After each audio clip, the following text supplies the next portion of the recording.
Tunisia. We were greeted by a midget. The word isn't used as much these days as it's classed as being a bit nasty and you're meant to say little person. But I want you to know that when I say little person, I mean a really little person and not just someone who is small. He offered to carry our cases. I wanted to say, no, it's okay, I'll carry them. But then I thought that would be like saying he's not capable, so I let him do it. It took him 8 minutes to get the cases to our room. We did the quick tour of the room. He had described everything as big. You have a big bed, big bathroom to your right, big balcony though through there. I don't know if that was the way they were told to sell the rooms to guests, or if he was just saying that because to him everything was big. It was all a bit tatty. It wasn't long after he'd left that I was on the phone to reception asking for maintenance. There was a problem with the water. For some reason, the shower would only run hot water if the lights in the bathroom were on. The main desk said they would send someone up. 20 minutes later, there was a knock at the door. It was another little person. A different little person from the one that bought the cases. This one had overalls on and a big spanner. I told him my problem. He said that this was one of the older, cheaper rooms. He said he knew this because of the fact we didn't have a TV. I said I'm not that concerned about not having a TV, unless having one meant that turning it on would give us hot water. He ran the shower and then used the spanner to reach up and flick the light switch. The water went cold. He then jumped up and hit the switch again and it went warm. He said if the water doesn't go warm when the light is on, call reception, and off he went. We went for tea down in the buffet area and were asked what we'd like to drink by another little person. I wondered if it was some sort of theme or if they just took on all of these small people so the hotel looked bigger in the brochure. This little fella annoyed me as he was trying it on with Suzanne. He kissed her hand and pinched her ass. I said, right, less of that. Everyone around the buffet area looked at me like I was evil. It's annoying how people look down their noses at you if you have an argument with someone who isn't as able-bodied as yourself. Disabled people don't mind, but able-bodied people say, oh, leave him alone, even when the disabled person is in the wrong. I once got on a train from Manchester to London that was chock-a-block. People were standing in the aisles and sitting on the floor near the toilets. I looked down the carriage and noticed 2 empty seats at the table. I climbed over people and made my way to them. I sat down and a voice from across the table said, hello. I said hello back. It was a young lad with Down syndrome. He was talking to people, but they were all ignoring him, which I thought was a bit rude. He turned to me and said loudly, you're muscly. Cheers, I said back. Why? Why what? Why are you muscly? I didn't know what to say to that. I didn't think I was muscly. I thought he was more musclier than me. I decided the easiest way to get through this was to lie. I go to the gym, I said. I thought it was a good answer. I thought he'd be happy with that, and that would be the end of it. Arm wrestle me, he said. People who were ignoring him before were now looking up from behind their books and magazines. My arms ache a bit from all the gym work I did last night, I said. Arm wrestle. He said it louder this time.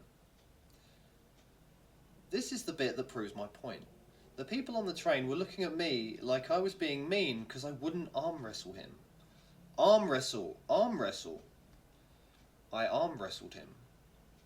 I won't bother going into whom won the arm wrestling because it's not important. What really annoyed me was the fact that the fella who was meant to be looking after him was sat in first class and only popped in now and again to make sure he wasn't hassling anyone. People smiled admiringly when the man came in, and yet it wasn't him that was sat there keeping the lad entertained. "You behaving yourself, George? Here you go, here's a can of beer. See you in a bit." And off he went back to first class.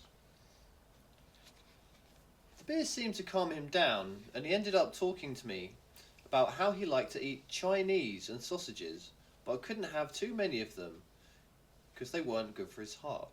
Anyway, after I told the little fella in Tunisia to stop pinching Suzanne's arse, he steered clear of us and went and harassed some other woman guest.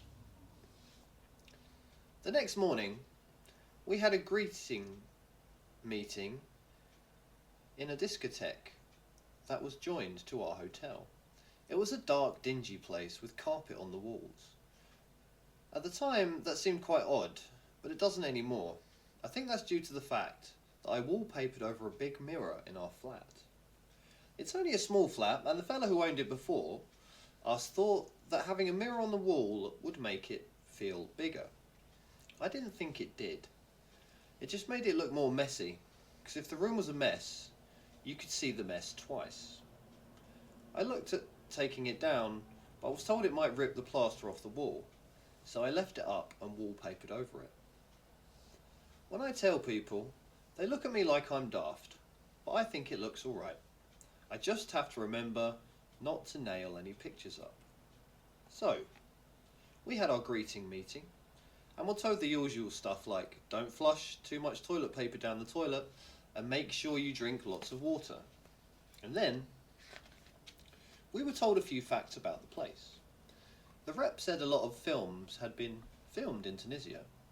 "Can you name any?" she said. One of the guests said Life of Brian and Star Wars. She said he was correct, and that you could add Raiders of the Lost Ark to the list as well. I was going to have a punt on Charlie and the Chocolate Factory, with all the little fellas knocking about. There were a couple of day trips to places used in the films, but we didn't bother going. I didn't see the point. Instead, we went to Sousse, the nearby town. From the moment we got out the taxi, we were hassled by the locals to buy their stuff. Leather jackets, wallets, bags and sandals made from lizard skin.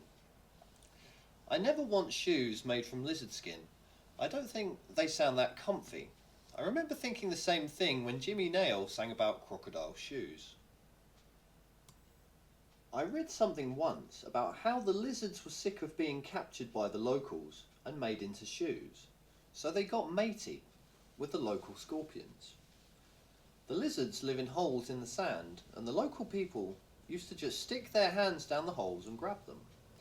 So the lizards did a deal with the scorpions.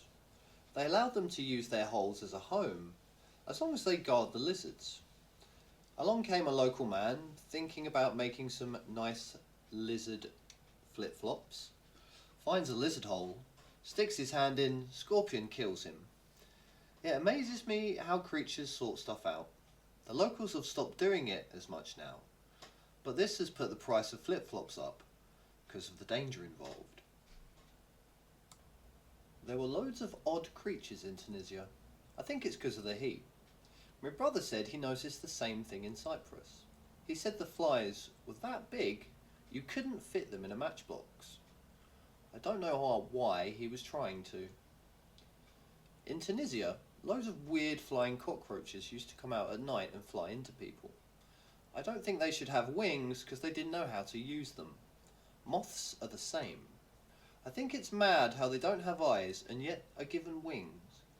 It's an accident waiting to happen. The flying cockroaches were about the size of Murray mints and would just fly into your clothes and then cling on. The first night I was there, I thought all the women were wearing the same brooch until I noticed they were moving. 5 minutes later, you'd hear a scream from some woman who had a cockroach on her jumper or in her hair. I think cockroaches are the weirdest thing on the planet, next to jellyfish. They are the hardest of all creatures. I've read that they can hold their breath for 45 minutes and can live for a week without a head. Scientists say they would survive a nuclear attack as well. It's weird how insects are so different from each other and yet people are all the same. Cockroaches get all those superpowers, and then you get mayflies that only live one day. Seems a bit cruel to then go and name them after a month when they only live a day. I don't see the point in some creatures either. I called an expert once and asked him if we really needed jellyfish. He didn't understand the question, so I said, if we got rid of all jellyfish that are on the world, would it matter? He said it would be very sad. I said, yeah, but you're only saying that because you work with them, and you'd be jobless if they weren't about. But would it really matter if you got a call from someone who said that the last jellyfish on the world had just died? After a long chat, the only reason he came up with was that we need them because turtles eat them. I said, yeah, but turtles would find something else to eat in the same way that when I lived in Manchester, I used to really like to eat some biscuits that were called Happy Faces. But when I moved to London, I couldn't find them anywhere, so I found some new ones that I liked, called Tunnock's Caramel Wafers. He said he had to go, and hung up. We didn't stay in Sousse for long, and had two options for getting back to the hotel. There was the traditional taxi, which there didn't seem to be many of, or a camel. Suzanne didn't fancy the camel. I didn't either, really, as I don't like to get on the back of animals that are bigger than me. I had a bad experience when I was about 6. I had to go on a horse at a car boot sale, and Scruffy Sandra, a woman off the estate, accidentally burnt the horse's arse with her fag. It ran off at high speed with me on the back. The saddle slid round with me in it. Now getting kicked in the head by the horse, it eventually stopped and the woman offered me a free go. I didn't take her up on the offer. We managed to get a taxi. It took a lot longer to get back to the hotel than I had taken to get to Sousse. Not because he took as long way round, but because the traffic was bad. But because one of the taxi wheels came off.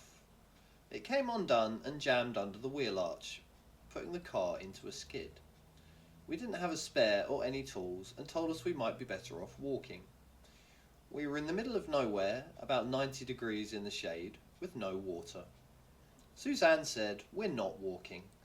We sat in the car and waited for another taxi to pass. We ended up sharing one with a couple from Wiltshire. They were staying at the same hotel as us, which we thought was handy. Problem was, after sharing the taxi, whenever they saw us in the bar or around the pool, they came and sat with us. All we'd done was share a cab, but that was enough for them to think we were their holiday mates. I've always kept myself to myself on holidays, because as soon as you speak to someone, this is what happens. We'd pretend to be asleep on our deck chairs, so they wouldn't stop to chat. But they'd just nudge us. We didn't sit around the pool after that. We thought we'd go and hide on the beach. But we didn't get any peace there either. I thought the hard sell was bad in Sousse, but that was nothing compared to the locals flogging stuff on the beach. First, we were sold a place to sit. Then a fella tried to sell us a massage, then a woman tried to sell us a beach towel. Name the price, name the price, she kept shouting. After I got rid of her, a bloke tried to get us to buy some homemade suntan lotion. We had to buy a necklace off another bloke just to make him leave. He seemed really happy, so I think we'd paid him well over the odds. It wasn't long before I needed the toilet, but as soon as I got up, the locals tried to predict what I wanted. They were all shouting at me, cold drinks over here, ice lollies, I have ice lollies. I'm going for a shit, I shouted. The whole beach heard. I'm surprised someone didn't say, I have toilet rolls. Name the price. Name the price.